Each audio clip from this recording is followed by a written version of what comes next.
Dalam kitab Al-Manthur min Sirati Syekhul Islam Ibnu Taimiyah halaman 76, berkata Ibnu Qadhi Al-Jabal, seorang murid Ibnu Taimiyah, mengatakan, di saat puncak interaksi saya menimba ilmu dari Syekhul Islam Ibnu Taimiyah, aku melihat di suatu malam di dalam tidurku, orang-orang berkata, Nabi SAW duduk di madrasah Syekh Abi Umar.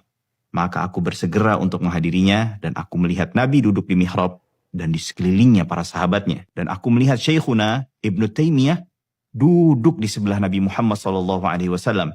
Semuanya, Nabi Muhammad SAW, para sahabatnya, dan Ibnu Taimiyah berada di dalam satu halaqah, yang dimana Syekh Ibnu Taimiyah sedang mengajar, dan semuanya mendengarkan penjelasan Syekh Ibnu Taimiyah. Majelis Ibnu Taimiyah dihadiri Nabi SAW dalam mimpi.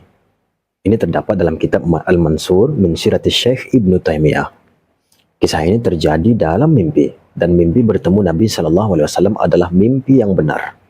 Dalilnya, man ra'ani fil manam faqad ra'ani. Siapapun yang melihatku dalam mimpi, maka ia benar-benar melihatku. Pertanyaannya, Ustadz, apa posisi kitab ini dalam hierarki sumber sejarah?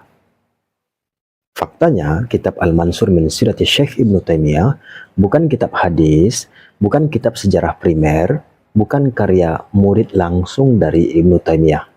Ia tergolong manakib, biografi, hagiografis, ditulis untuk ta'zim, pengagungan. Dan mimpi ini juga tidak tercantum dalam kitab Syiar A'lamin Nubala karya Az-Zahabi, dan juga tidak ada dalam biografi murid-murid terdekat Imam Ibnu Taimiyah. Dalam ilmu Islam, hadis butuh sanad, sejarah butuh dokumen dan saksi, akidah butuh dalil qat'i, mimpi bukan data. Apakah mimpi bisa dijadikan hujjah? Tidak. Jika tidak, mengapa kisah ini disebarkan?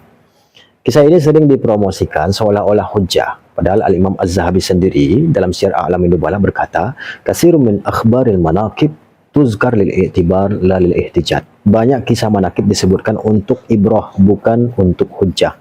Tapi kan ada di kitab manaqib. Apakah kitab manaqib otomatis setara kitab sejarah? Apakah penulisnya sejaman dan menyaksikan langsung? Apakah kisah ini mimpi atau kejadian nyata? Jika mimpi, mengapa dipresentasikan sebagai hujjah? Kisah mimpi boleh diyakini personal, tapi tidak sah sebagai fakta sejarah, hujjah ilmiah, legitimasi keutamaan publik. Jadi pesan buat para ustadz yang hobi debat di sosmed, ya, berdebat tanpa referensi yang jelas bukanlah diskursus ilmiah, tapi latihan retorika kosong, Ustadz.